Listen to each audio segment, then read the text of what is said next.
Sahana vavatu Sahanau bhunaktu Sahaviryam karavavahai Tejasvinavadhitamastu Ma vidvishavahai.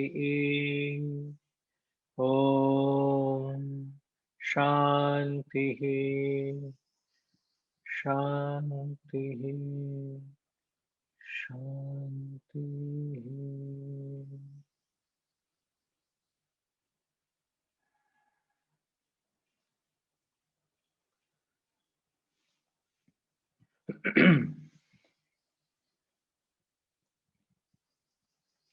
Chapter 6, verses 1 to 10.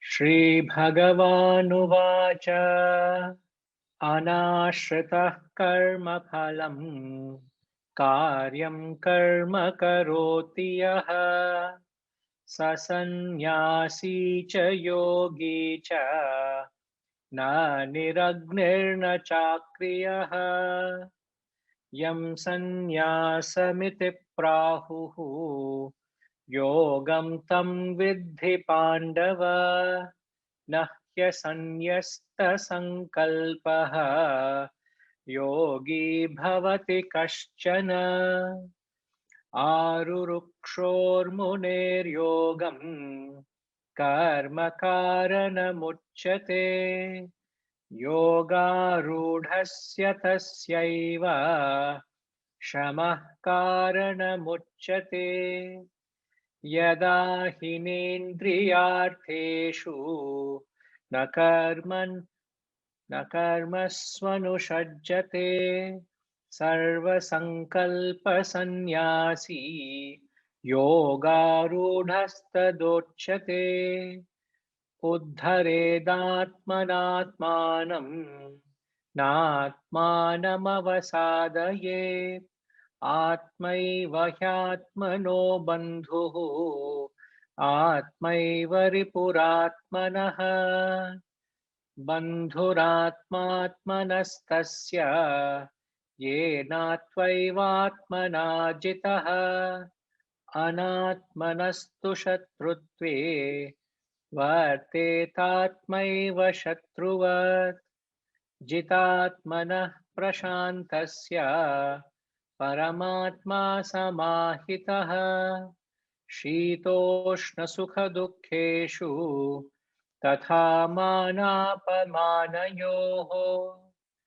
ज्ञानविज्ञानतृप्तात्मा कूटस्थो विजितेन्द्रियः युक्त इत्युच्यते योगी समलोष्ठाश्मकाञ्चनः सुहृन्मित्रायुदासीनः माध्यस्थद्वेष्य बन्धुषु साधुष्वपि च पापेषु समबुद्धिर्विशिष्यते योगी युञ्जीत सततम् आत्मानं रहसि स्थितः एकाकीयत चित्तात्मा निराशीरपरिग्रहः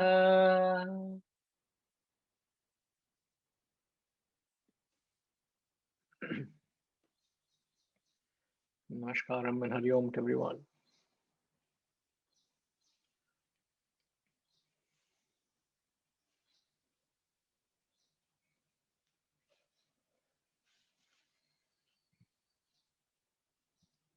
The last we did the second verse.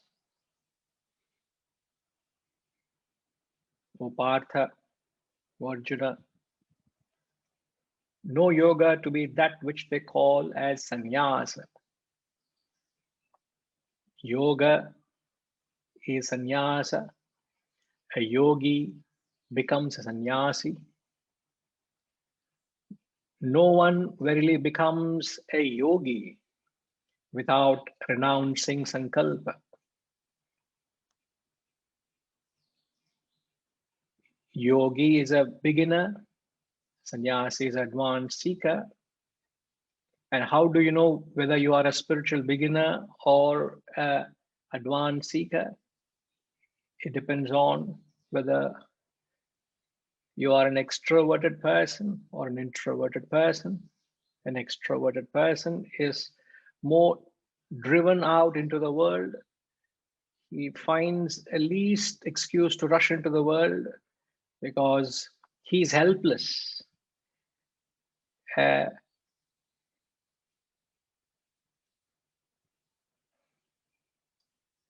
extroverted person who is full of vasanas and desires,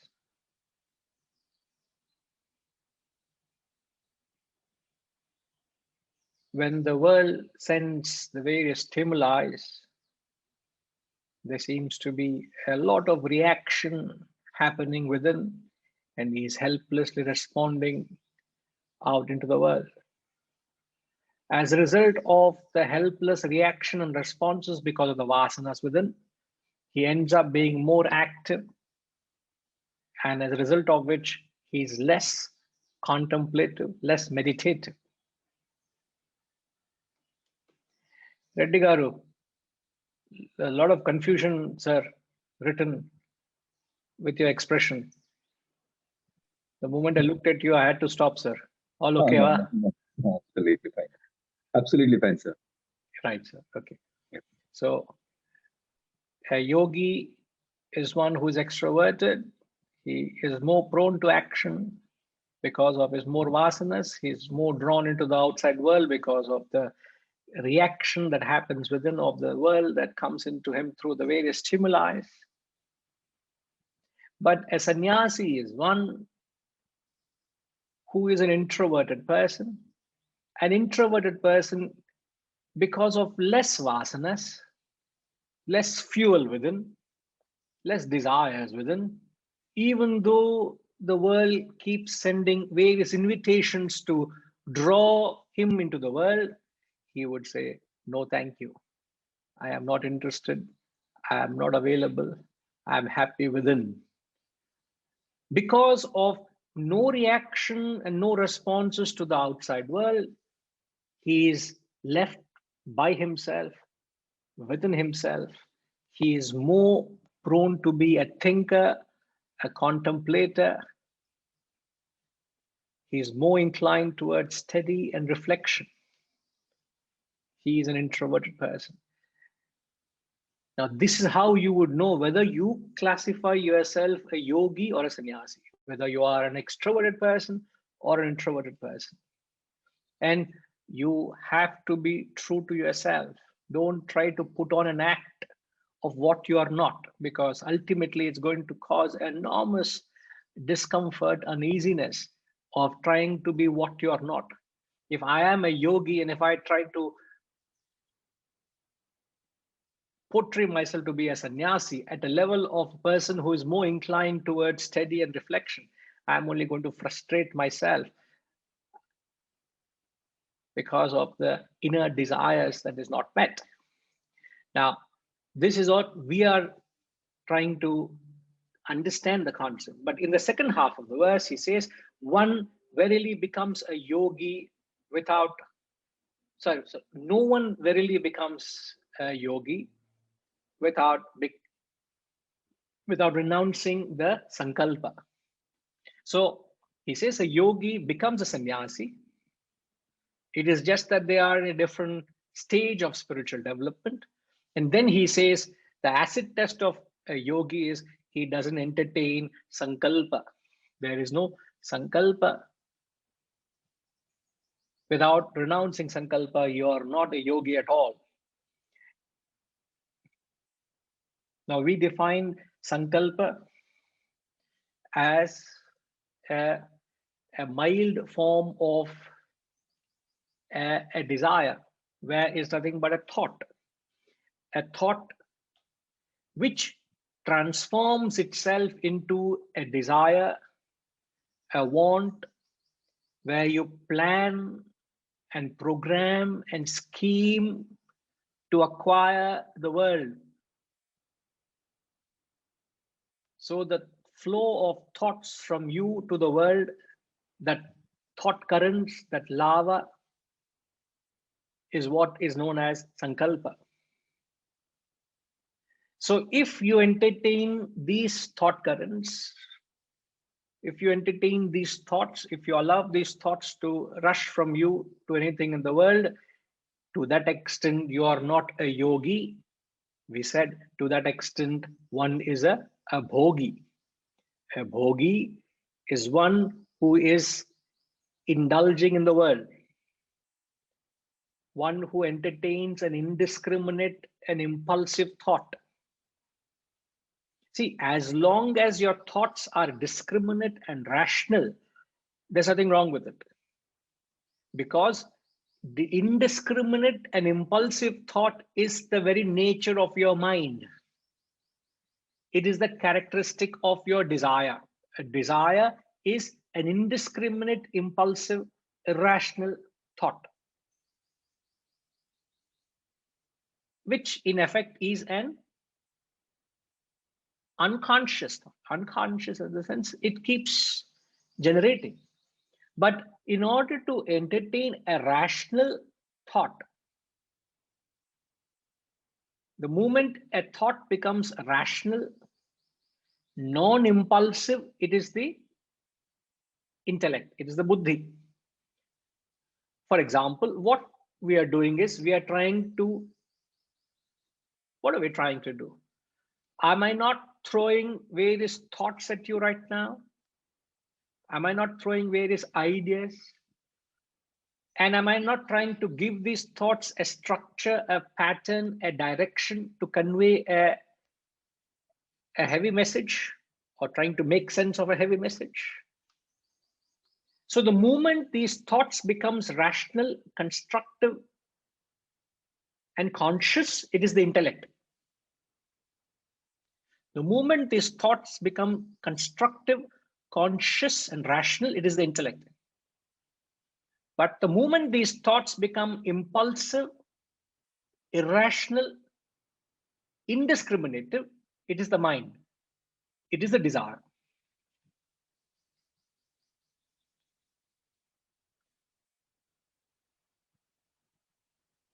I'm not trying to be very technical. I'm just trying to differentiate between a conscious exercise of entertaining a thought vis-a-vis the mind by itself flowing in a particular direction, or a mind by itself generating thoughts, which is what he's saying.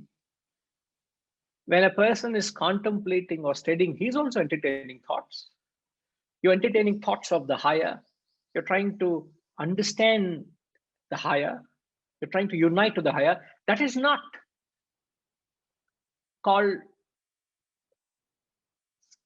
in the context of the verse, it is not called as indulgence. It is not, you would not qualify or become a bhogi.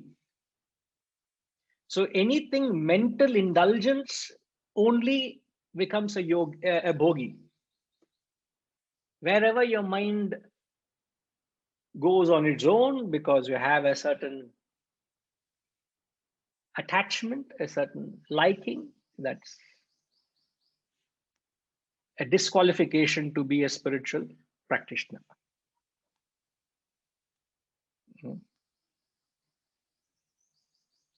Now, why does these thoughts keep coming again and again? We said these thoughts keep cropping up because there is the underlying root, which is the vasana. Any amount of trimming and chipping and chopping the tree will not kill the tree. I can cut the branches.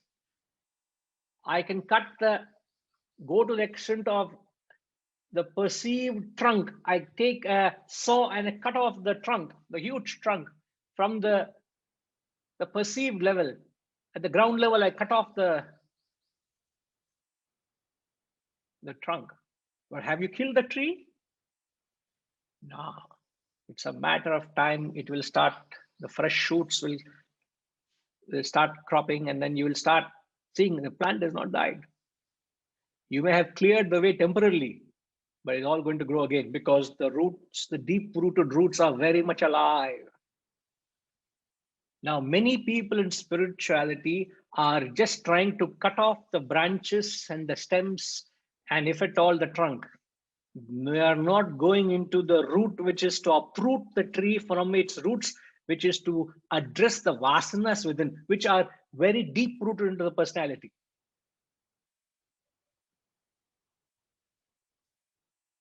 You know, when people go for any massage, maybe Rajima can help us. There's something called a deep tissue massage also, isn't it? I've heard from you or someone, I think so. I'm not wrong. Yes, Guruji. Huh? Yes. So they, not just the mere surface, but they go into the deep tissues or the inner muscle, which is actually strained or which needs to be relaxed, isn't it? Isn't it? Yes. So that also is an art, isn't it? To be able to attend to that surface or the inner muscle, the hidden muscle. So the best example to don't get distracted is the roots are very much there.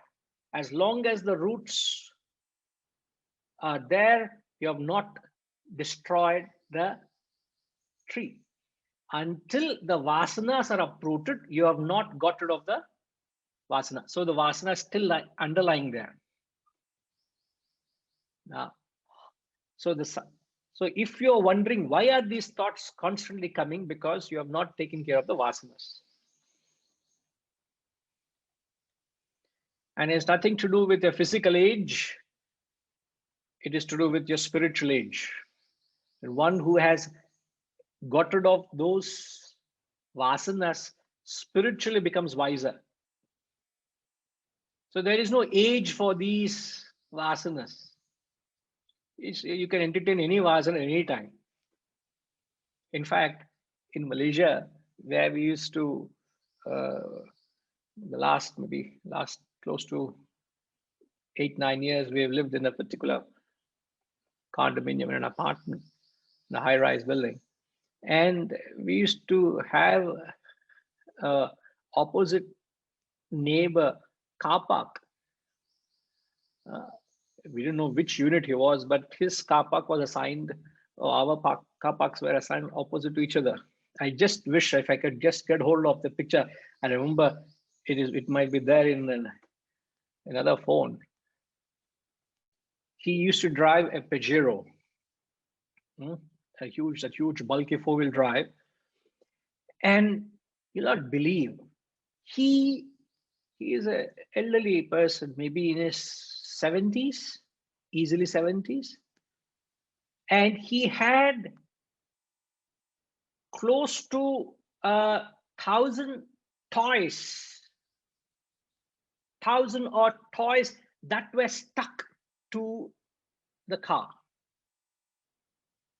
Inside, outside, all over.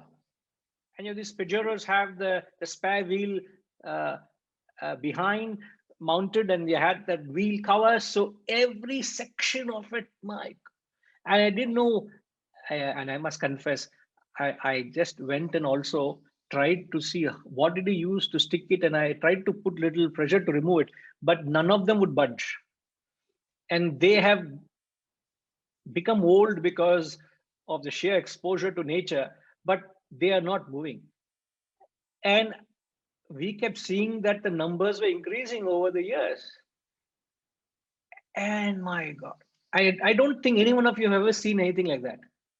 And what were the toys, Vijaya? You remember what toys were they? Does Vaishnav remember?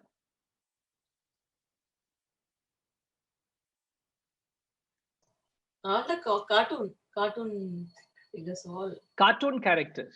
characters. Your grandchildren may be playing with them nowadays. Everything. Huh? What are the characters you have seen in the all lifetime? You can see them. All your lifetime childhood characters, you have seen of all these cartoon characters, all of them. Now, how is it that that person has a childish vasana to collect toys and exhibit them in that way? He is not matured mentally at all. It doesn't do with the physical age. I'm reminded of that. Okay. Now, so how do you get rid of your vasanas? In the next mantra, he's going to tell us. All right. So let's move on to the third verse. Arurukshormuneryogam karma karanamuchyate yogarudhasya tasyaiva shamah karanamuchyate. Arurukshormuneryogam karma karanamuchyate yogarudhasya tasyaiva shamah karanamuchyate. Now, for a seeker who wishes to attune to yoga, action is said to be the means. Arurukshor. Arurukshor means wishes to climb.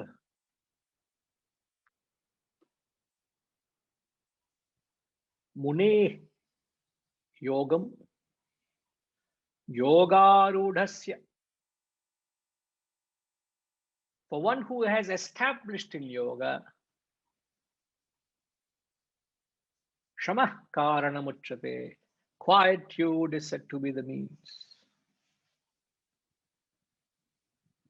Yogarudhasya. One who has already ascended, one who has already climbed, one who has already conquered. Yoga, quietude is said to be the means. So I think we can forget the second half of the verse, because the first half of the verse is the real challenging part. One who wishes to attune to yoga. Please, my sincere apologies if I have bring someone down from where he is. You may, some of you may be at a very high level. I'm only talking of my level and people in and around there. But if somebody is established in yoga, my salutations to you. You have really worked hard to get there. So for a seeker who wishes to attune to yoga, you want to seek yoga. Now, what is trying to attune to yoga? Now, what do you understand from that? One who wishes to attune to yoga. Harurukshor.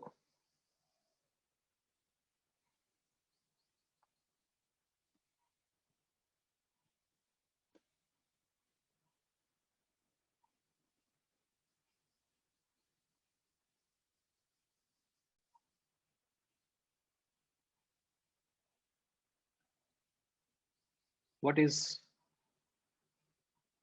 you mean by the, what do you understand by the sentence who wishes to attune to yoga?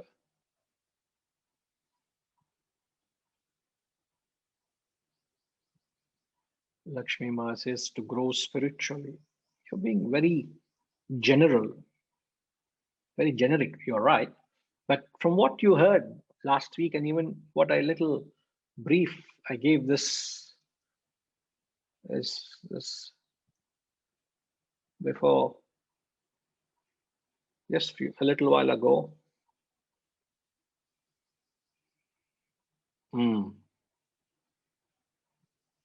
Seeker who wishes to attune to yoga, one who wishes to conquer his sankalpa. Just now we said, isn't it? One who wishes to,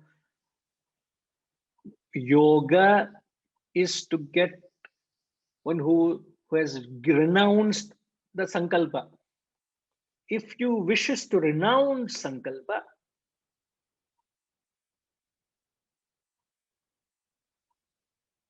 he says karma karana uchyate. Now, to just make it very simple, there is something known as the sequence of action or chronology of action. a chronology or a sequence how an action comes. It's better understood if you still relate it to the previous verse, not to this verse. Huh? I should have captured it there so that you understand it. So the chronology is, first comes the vasana. From the vasana comes a thought. From a thought comes a desire. From a desire comes action. This is the fourfold step of how an action is born. Vasana, thought, desire, action. Now, if one has to reach a state of no thought, thoughtlessness, no, I'm not talking of absolute thoughtlessness. Reach a state where is, let's for discussion's sake, let's say thoughtlessness. How do you reach a state of thoughtlessness? You reach a state of thoughtlessness when you reach a state of desirelessness. You reach a state of vasanalessness. So you must understand, wherever there is this root of vasana, there will be the thought, which I said in the concluding part of the second verse, the previous verse we just did. The vasana is a deep rooted. Now, whenever you understand, whenever you come to the concept of one who wishes to master yoga, mastering yoga is mastering sankalpa. Mastering sankalpa is mastering your vasanas, is getting rid of your vasanas. This is how you must connect these dots. I repeat, mastering yoga is mastering the sankalpa. Mastering sankalpa is to master your vasanas. Mastering your vasanas is to eradicate your vasanas. So when you have, unless until you have conquered the vasana, you will not conquer the thought. Remember this. As long as you have vasana, thought keeps coming, isn't it? I may try, keep cutting the tree from the branch or the stem or the trunk. Go back to the example. Since the vasana is deep rooted, the roots are deep rooted, there will be something growing. The thought will keep coming up. So until the vasanas are wiped off from the root level, you will not be clean from the thought coming, the thought propping. Now, if therefore, what is the royal path? What is the path the Shastras give us if you want to get established in yoga? What is that path? Karma Karana Uchyate. Two interpretations to the word karma. The first interpretation is a straightforward interpretation. Whenever the Shastras talk of karma, now I will not give it out so easily. Knowing me, you will know. I will have to go about it in a roundabout way, bringing it out from you all. Now, what do the Shastras mean whenever they talk of karma? The pause is important. Imagine, சும்மா அப்படியே சொன்னீங்கன்னா அதுல punch இருக்காது.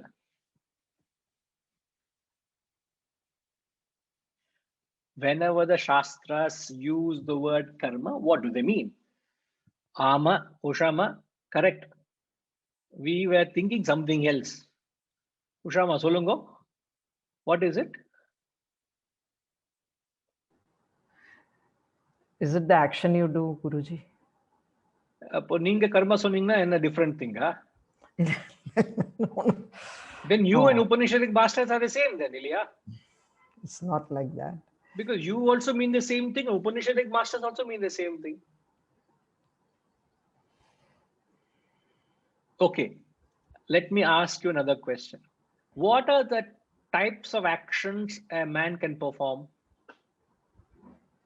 Good and bad. There is nothing as good. In fact, Okay. let me bring Ramji into the equation. Ramji, he will answer you. You may not be listening to him outside the class. At least in the class, you have to listen to him. Correct, Ramji? Namaste, Guruji. Yes, you are very right, as usual. As usual. Every house is a story. Right. Now, sir, Amma is saying answer, action, what are the types of action? She's saying good action, bad action. Now, what is wrong in that concept?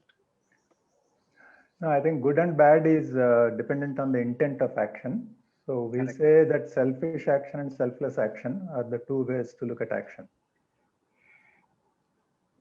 So the intent. So what are the is different types of actions? So action per se is not good or bad. It is the intent that makes an Intent. action Good or intent. bad. Yeah. Isn't that right? Now, what are the types of actions a human being can perform? He can perform an action for self-gain or an action for others, Which is? which is a selfless action or higher purpose action. All right. Okay. You've given it. I would want others to come in. Ushama, did you note down the answer? Inge, Ushama disappeared. Right. Yes, Srinivas Garu.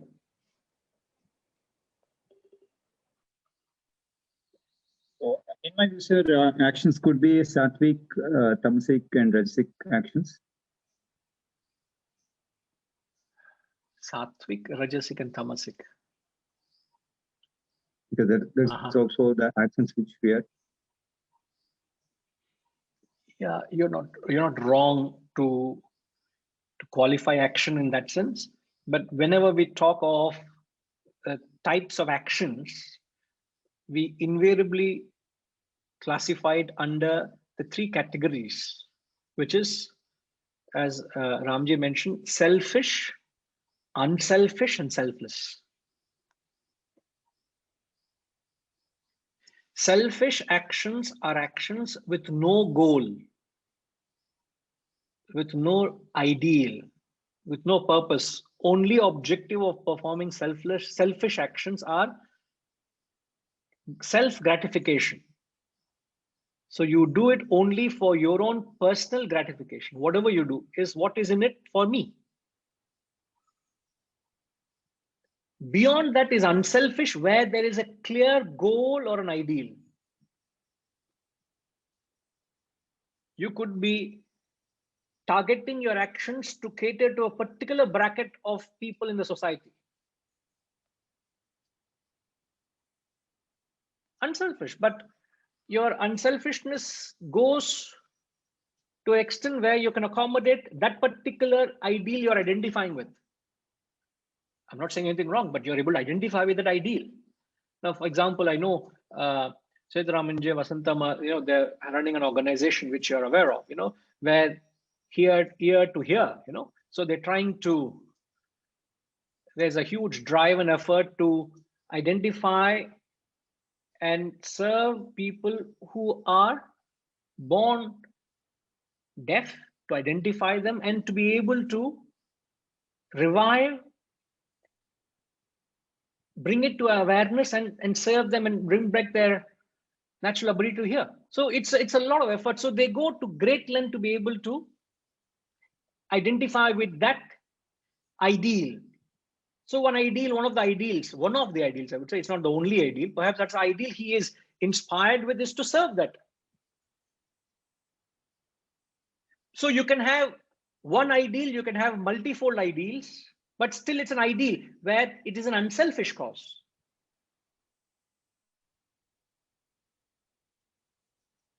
You may not be able to identify with other ideals,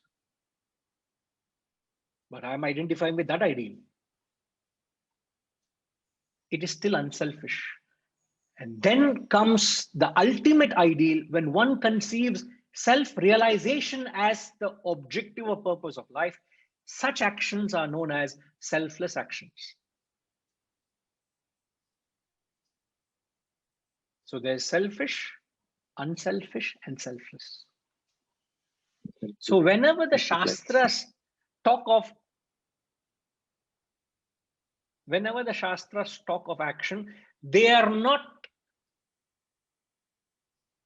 talking about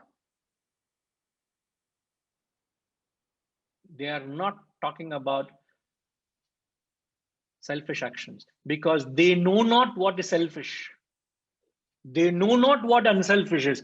Whenever they talk of action, they only talk of selfless, if at all unselfish. Because unselfish is a stepping stone to get to selfless. Because why are they not talking of selfish? Very, very interesting to even think that. Why are the Shastras not talking of selfish actions?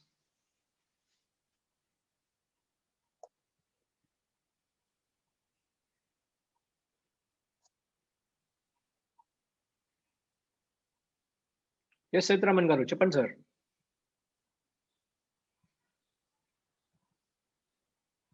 Privam Guruji. Purpose of human life itself is to realize self. That's the one and only goal. Yes, the one and only goal is self-realization. So they talk about it. But why are the Shastras not talking of selfish? Because you want it will go on creating desires, more and more desires. And, There is a catch in the question. higher. There's a catch. Yes, Srinivas Garu. You will have more and more births. They will not lead you to realization. Enama? It will not It will not lead you to self-realization. Yes. Okay. Now, just to magnify the almost, you'll understand I said there's a pun on the question by ask absurd question. Why are we not talking about Shah Rukh Khan and Amir Khan in this class now? It's not relevant to this subject. extrovert. Huh? Intelligence and extrovert. That is not our purpose.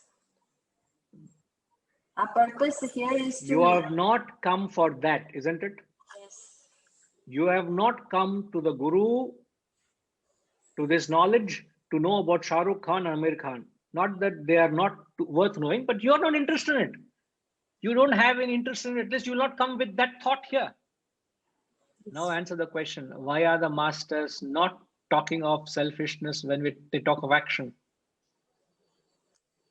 Because the students are of a very high caliber. They are not selfish and self-centered. So therefore, they've already conquered that. Therefore, they don't need to be told. They're not interested in self-centered life. They're only interested in serving a cause. They're only interested in reaching realization. Therefore, whenever they talk of action, there is a perfect rapport between the teacher and the student, because the student only wants that the teacher gives what the student wants, isn't it? And I'm not talking of Shah Rukh Khan because you're not wanting it.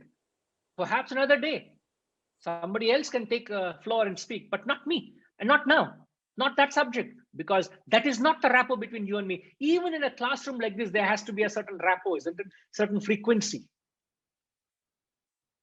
So the fact that the masters don't talk is because the students don't need to be told. That talks of the caliber. And in fact, it also says in the Gita itself, he says it elsewhere, that this knowledge is not designed for the non-sacrificer.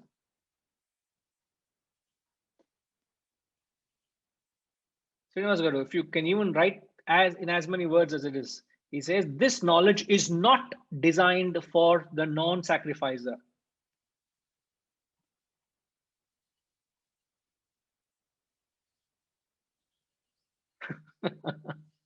Harish is saying out of syllabus.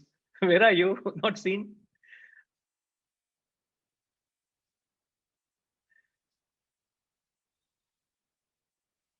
Correct. Even after this class, we don't need to know about them. Whom? Shah Rukh Khan and Amir Khan. Huh? You're still thinking of Shah Rukh Khan and Amir Khan. Sankalpa ma. Sankalpa venda. Forget it. Chumma sonne. I get what you're saying. Harishi, can you, that sentence we said, what is sentence we just said? Don't say out of syllabus, huh? That is your sentence. I'm talking of my sentence.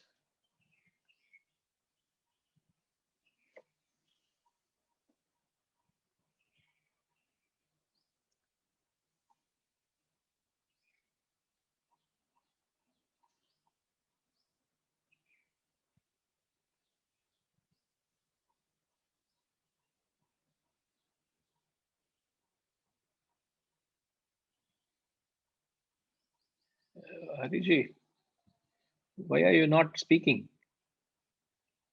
I'm asking you a question. What is the sentence I just said, Ji? This knowledge is not designed for non-sacrifices. Means who is it designed for? Those who are not in the realm of selfishness, who have crossed that, Who is? Which is? which are yogis. No. Chumma, literal opposite solungo. This knowledge is not designed for non-sacrifices. My question is the literal opposite of that. This knowledge is designed for? Unselfish or selfless. You're not in the class now. What is the opposite of non-sacrificers? Oh my God, what's happening? That means it is designed for those who sacrifice. Amma, avalda. This knowledge is only designed for the sacrificers. You become an non-adhikari if you are a taker. If you are a taker, if you are a selfish person, if you are a non-sacrificer, you're unfit for it. Finished, full stop. Out you go. You're automatically disqualified. So the moment you're a sacrificer, one who performs yajna, lives a life of giving, unselfishness, you are qualified for it. Isn't it?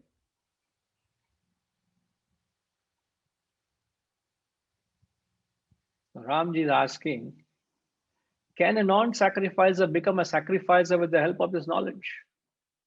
Obviously, he can. It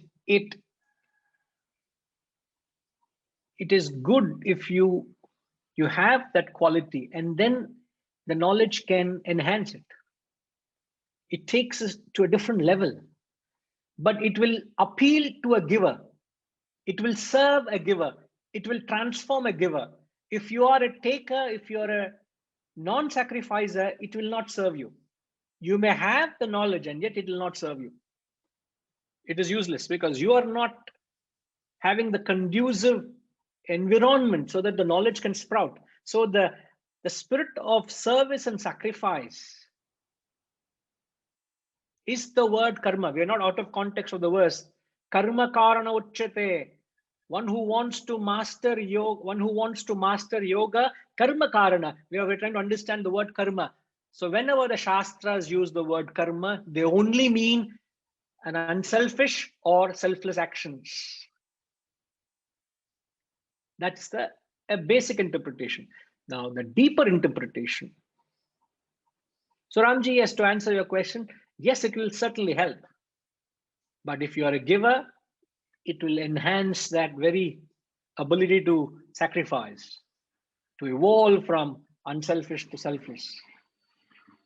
But you got to come with, you can't go as a taker to a guru because you're already disqualified. You must be a giver and then seek this knowledge. That's what the text is saying, isn't it? You have to be a giver. Yes, sir.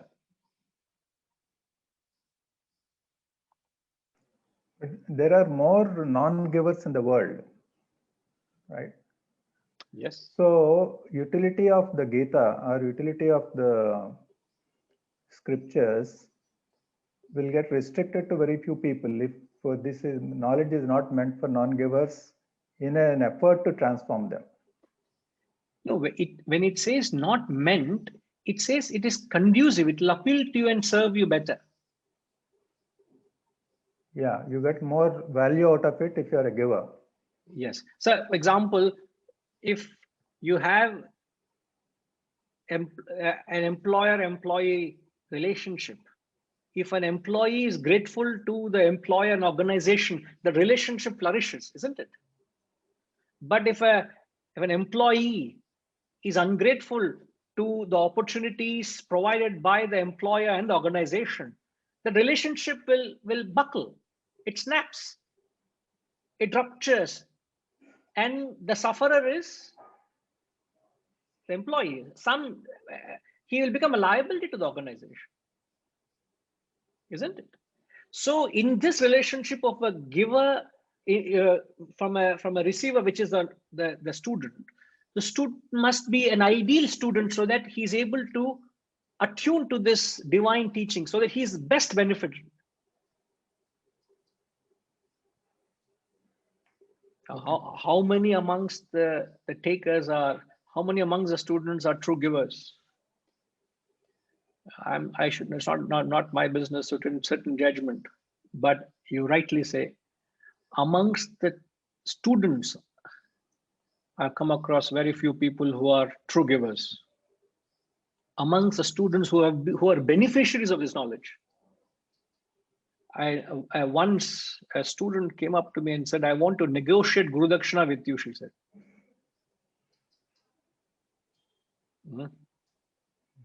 What am I to tell her? I said, did I set any condition for you to pay Dakshina? First of all, it's a payment, it's not Dakshina.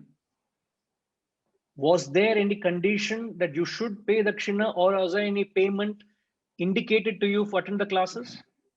No, Guruji. If it is, you should let me know, because I need to take it up with them so that the message doesn't go across wrongly to them. There is no condition for you to come. And Dakshina is out of gratitude you give. And what is it you're coming up to the Guru? At least she is so sweet and genuine. No, I'm not in a position to give. I said, if just because you're not in a position to give, please don't stop. Please come and take it. That's not a condition. But you don't go up to the Guru and negotiate. This is going on, Now, I'm not complaining. I'm only trying to tell where one could go wrong. See, the teacher is giving unconditionally to a large extent. I'm not saying I'm perfect, but at least that's the motto with which you are giving, you're doing your act. So the purity of that act of giving also must be reciprocated with the purity of act of taking. Don't take it with an act of malice. Don't spoil it. Take it for your own spiritual upliftment, for your own betterment. Then you actually settled, as it were.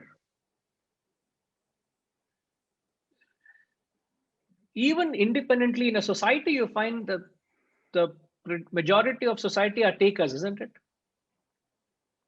Majority of people are materialistic people. What's the percentage of people who are spiritually inclined? A very small percentage, isn't it? Yeah. Do you mean to say the majority are not qualified or cannot reach their goal of the human purpose? No, it is very much their birthright. It's just that they are not ready for it. The moment they're ready for it, they'll embrace these values. And life is only drawing everyone in one purpose, which is to evolve. Like other day, I was in dialogue with someone, and one of the gist of the conversation is either you learn through knowledge or you learn through experience. And I hope the experience is not so bitter that you have to pay a very hefty price, where you have to learn this fundamental quality of where you have to be grateful. There was a long discussion on this one quality, that how can that person learn to be grateful for what is being showered onto them? How can I teach this? Can you teach this, Ramji? Can this be taught to be grateful? No, I think, I think to some extent people learn this by observation, but I think fundamentally it has to come from within through experiences. Yeah. Through knowledge or experience? Yeah, knowledge. Yeah. So I hope we've clarified that, Ji, okay? Yeah, thank you. Yeah. Thank Yes, you. ma. Most welcome. Yes, ma. Yes, ma. Annapurna ma. Yes, please.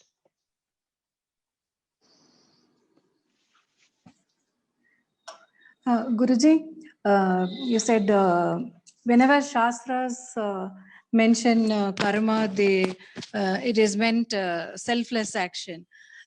We see in our life people who are at the basic level of sense control, that is the indulgence in some habits like alcohol or something, but still many of them are philanthropists also, where I mean like they are givers for good cause and little bit selfish and little bit unselfish also.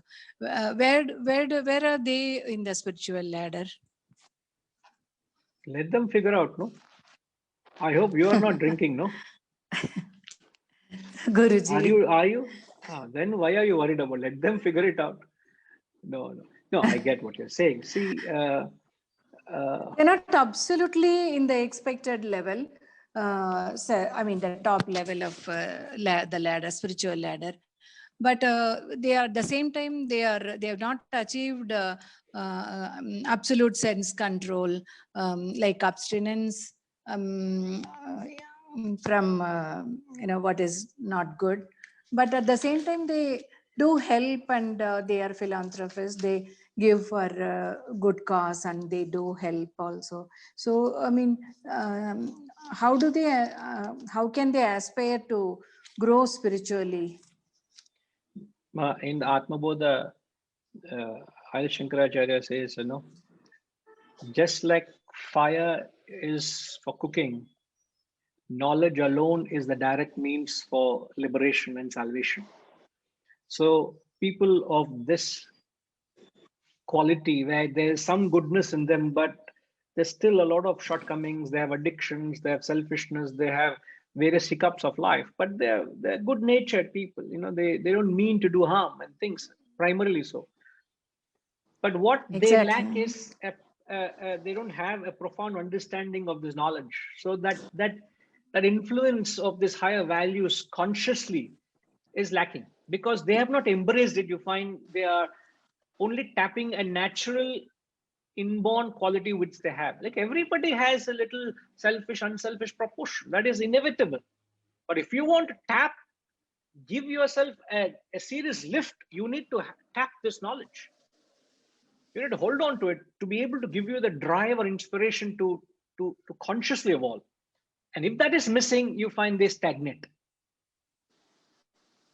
So it is, as you say, they're all God's good people. They don't want to do any harm, but I will do a little charity here and there, a little more. If somebody does a little more, you think, oh, so much charity. What have they done? They've increased their charity by 2%, 3% more of their earnings. You do 5% of your charity, you think you've done great charity. Or, 10% of my wealth I've given. That is a phenomenal charity in the thing. So it is charity is not quantitative. We must understand this. Charity is not quantitative. Charity is defined by, what is defined charity?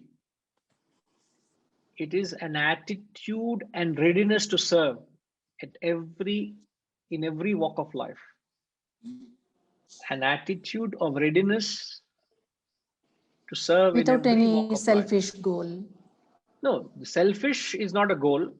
The moment you have an attitude of service, it's not an act of service that makes you unselfish. It is the readiness to serve in every walk of your life, in every experience. You can be either a taker or a giver. So the attitude to serve. So charity or service is determined by the attitude to serve, not the quantum of service. Thank you, Guruji. Yeah.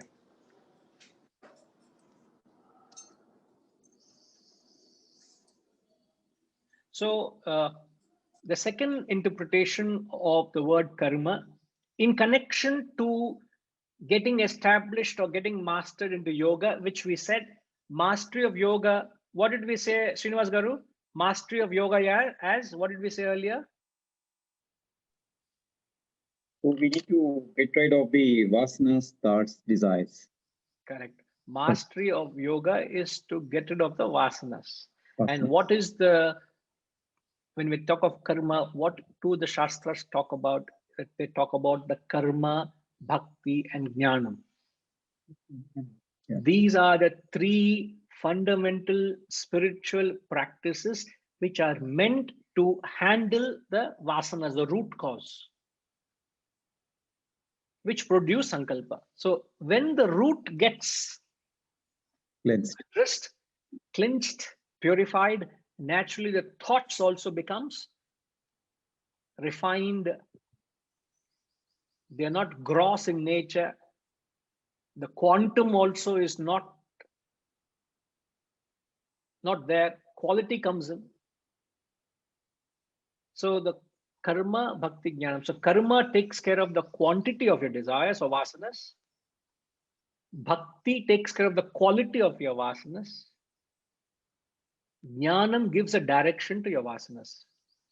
This is how the three yogas influence your vasanas in the spiritual sadhana. I repeat, karma takes care of the quantity of your vasanas, means it gets rid of the quantity. The bulk of your vasanas get knocked off when you perform karma yoga. When you get into bhakti yoga, it takes care of the quality of your vasanas. When you get into jnana yoga, it gives a direction to your vasanas. So it is not exclusive, but every individual must do all the three yogas. We have spoken about this before. Every individual must do karma, bhakti, jnanam based on the constitution of their physical, mental, intellectual personalities. All of us have a certain constitution. Physical, mental, intellectual. To the extent you're physical, do karma. Now what karma? Unselfish work, selfless work. Bhakti is devotion. Jnanam is knowledge.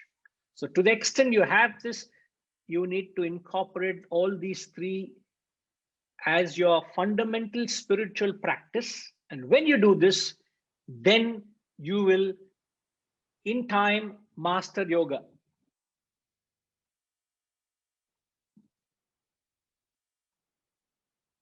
And then he says, for one who is already established in yoga, quietude is said to be the means. For one who is already established,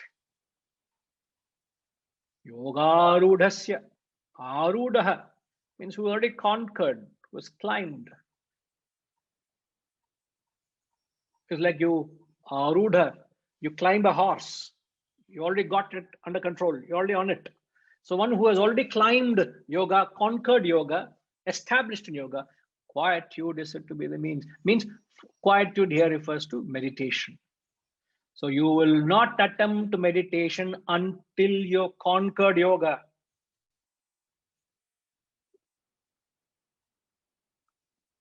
It can't be any clearer than this. Yoga rudhasya tasyaiva shama karanamuchyate. And in fact, this is the verse which actually is misunderstood. What are the two extremities which are being practiced in the spiritual field today? Gayatri Ma, you have any idea? What are the two extremities that are actually flourishing and being practiced in the spiritual field today? They are using this pranayama and other things as meditation, and physical yoga they are linking it to yoga, and the pranayama and silencing or prayer they are thinking it as meditation. Right. So, in fact, today, as I was in my playing badminton at almost the end of it, a gentleman comes and I told him to come for the class. I don't know whether he's there. What is his name? Forgot his name. It is Ayush or Ujjwal, sorry. Ujjwal, are you there?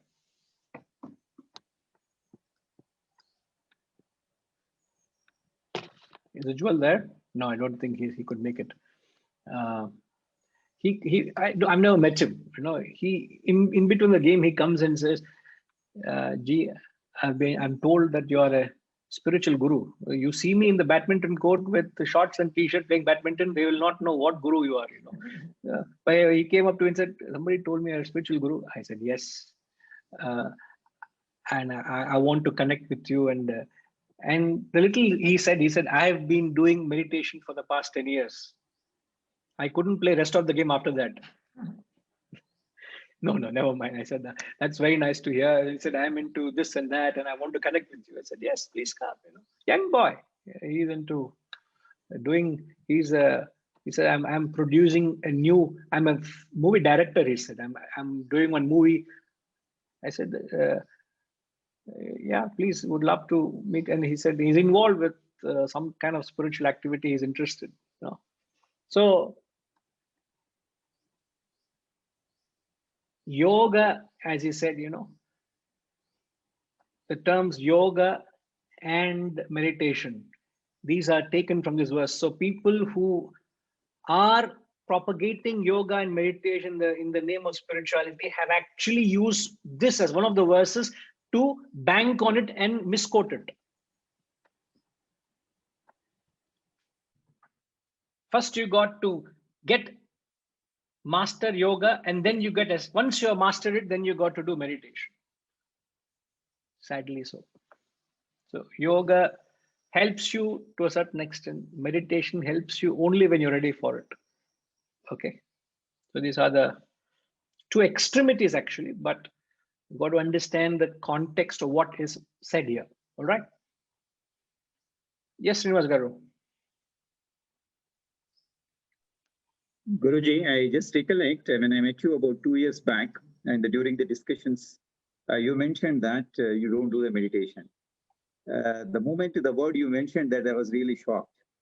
So that was somewhere in the mind saying that any spirituality, the first foundation is that you should have the meditation to be known, or you should be the meditation.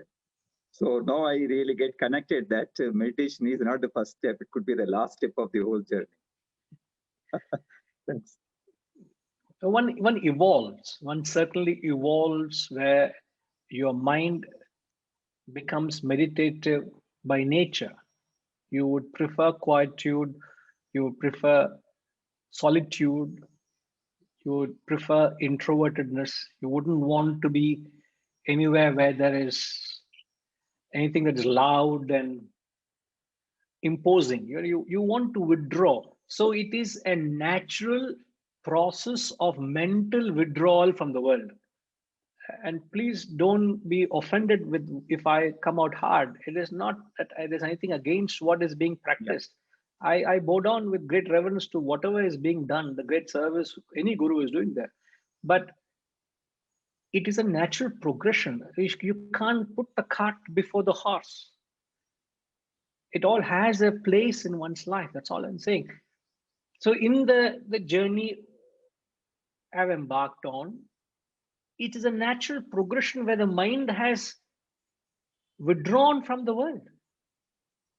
Where the mind was more available for the world, now the mind is not available for the world. It's a natural state where your mind withdraws. So it gets into a shell. It gets not shell in the sense, in a wrong sense. You know, it gets into an inner sanctuary where it doesn't go into the world. And when the mind doesn't run, it doesn't require any supervision or control. That is what we say, make your mind itself calm and composed, which is not the natural state of the mind. The natural or the state of the mind today is, it's not wrong to say natural state. What's the natural state of the mind?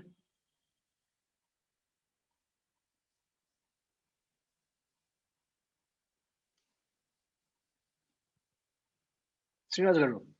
Yeah, natural state. Since I'm with you. Silent, being silent. Yo. The monam, what I mean to say. No, I'm saying what is the state of the mind? What is the natural state of the mind, sir? Absolutely chaotic, absolutely confused. And chaotic, confused. Things we have been doing. So, sorry? So many chasings. We have been targeting so many things, multiple things. running in different directions. yeah, It is uncontrollable. uncontrolled, yeah. It has a lot of emotions. There's a certain, it's constantly agitated, restless, disturbed, insecure, Impulsive. impulsive, fickle. It oscillates, as Samyama is saying. It is all these characters is of the mind. So when a mind is of that trait, you have to forcibly try to bring it in your grips and control and keep it calm. The moment you are doing it forcefully, it is not meditation. Meditation is a natural elevation where your mind itself is quiet. The mind itself doesn't go anywhere. The mind itself is serene and calm. That is a qualification to meditate. So I'm glad Got it. you recall Yeah. a conversation we had 2 years ago. I remember our meeting, but I don't know what I said then, but you remember. No. The whole discussion was about the meditation will give a peace of mind to the people. But my experience for last 10 years, I think somewhere 30 seconds, I'm not able to focus it. There is a level of progression at it. No, I could able to get it. Nothing can happen by forceful way of doing the things. It should evolve internally, and it has to be a progression of getting to be in a desireless state and getting over on these vasanas. I think the most probably because the multiple activities has to be brought down, controlled. Like we focus while reading, that itself gives a lot of meditation because no other thinking. We are only focusing on the reading and trying to understand the meaning of what we are reading.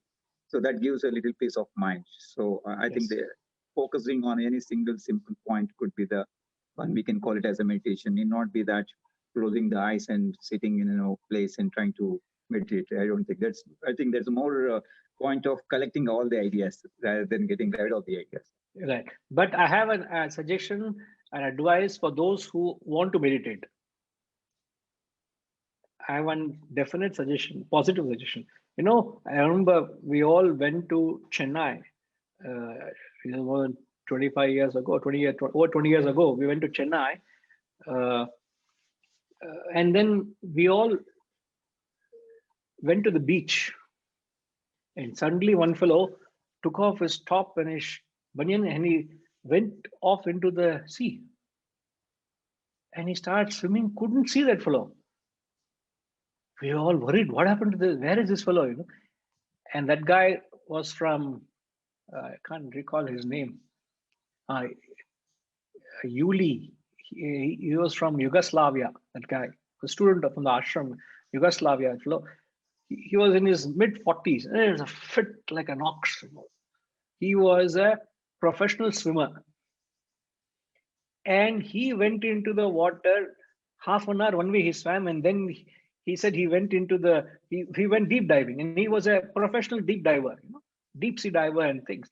And he used to tell us, after that, when we came to know about him, we didn't know that he was all this. He said the best place to meditate, you want to find a place of total silence, is at the seabed, he said. So anyone wants to meditate, go there and meditate. Because on the sea level, there is no way you can find quietude. When your class either you go. Oh, you mean to say everybody is going to try? So I also want little shanti, sir. Too much of activity going on for me also. I'm waiting for where a day will say no more classes. I said, Appa, I also get a breathing space, you know. So whoever is absent the next few weeks, we'll know that they've gone. But please come back. Don't stay put there. Got it. Thanks, Guruji. Right, sir. Right. No problem. Let's chant the next verse and then we'll certainly come back to it. Okay.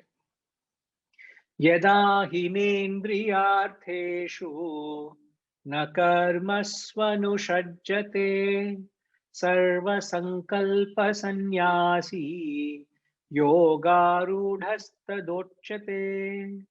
Yada hinendriyartheshu na karmasvanushajjate Sarva Sankalpa Sannyasi Yoga Rudhasya Dochyate.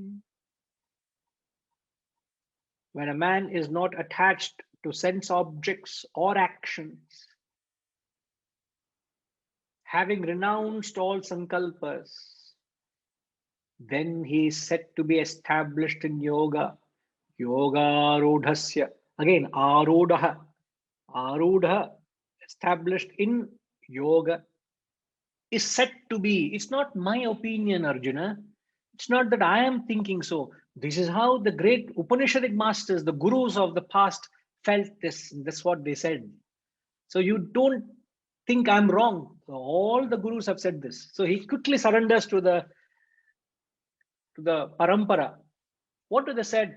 When a man is not attached, yadahi nendriyartheshu anushajjate. The word anushajjate means is not attached. Not attached to what? Indriyartheshu karmasu. He is not attached to sense objects and actions. Sarva sankalpa sannyasi. Oh, you may say, sir, I also have dropped so many things, sir, you know. If only you give a chance for me to speak, I'll tell so many things I also have dropped. But then we all have but here and there. Correct, Rajima? Few things are but here and there. He says, Sarva Sankalpa. Yes, sir. Thank you. Ravindra ji is very patient with me. So he knows exactly how long to hold on. So sweet of him. Sarva Sankalpa Sannyasi. One who has renounced all his sankalpas. Not easy. Certainly not easy.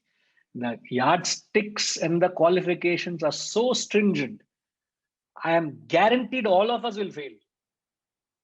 I'm guaranteed.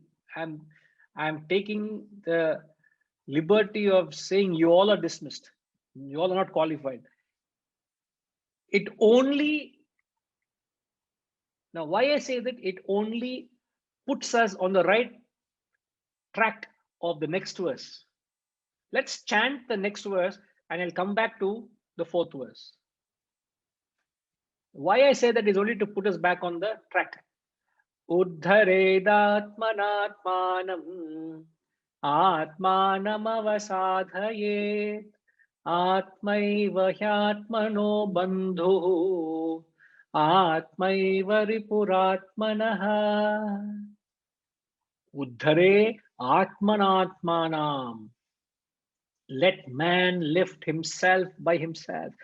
Look at the text, look at the profound words, very, very famous, oft-quoted verse of Lord Krishna. He says of the Gita, let man lift himself by himself, let him not lower himself. His self alone is his friend. Atmaiva hyatmano bandhuhu. Atmaiva ripuhu. Ripuhu means enemy. Ripuratmanaha. His self alone is his enemy. So there's a long way to go, and the only way you'll elevate yourself is by Uddharet Atmanatmanam. You've got to continuously put an effort to lift yourself by yourself. Don't delegate your transformation to anybody else. And today, the sad state of spirituality is you have delegated your spiritual transformation to the gurus. You think they will do tatastu and they will bless you and you will rise spiritually. You will go to certain pilgrimages and do some pujas and prayers and charities and sacrifices. You think you will have divine blessings and you will grow. No, so no doubt we will seek blessings. But with all the blessings, please, you have to sweat and toil also. Don't think by mere blessings you will evolve. Uddharet Atmanatmana. And certainly we'll come back to verse 4. The message is very clear. You don't have, they don't know mincing words.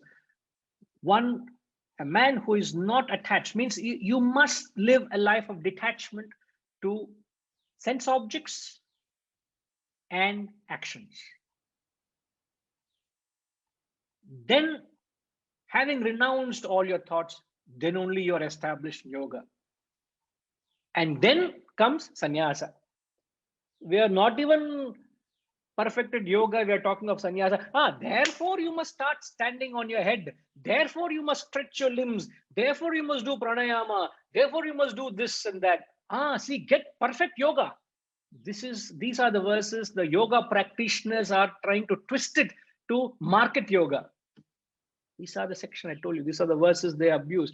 You and I may not know, but the gurus who are authorities of this yoga, physical yoga, hatha yoga, they are banking on these verses and twisted it.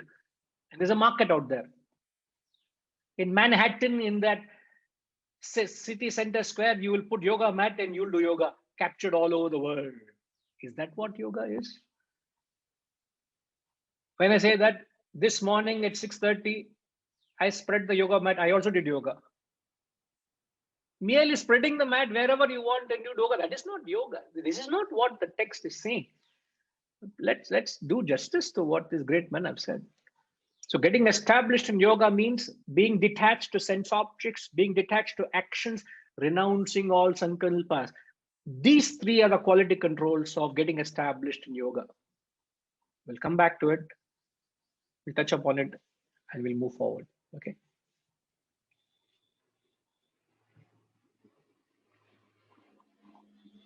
Om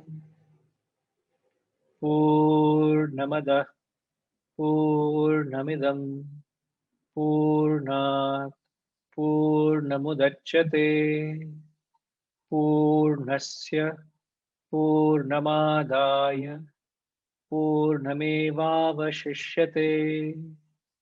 Om Shanti Shanti Shanti.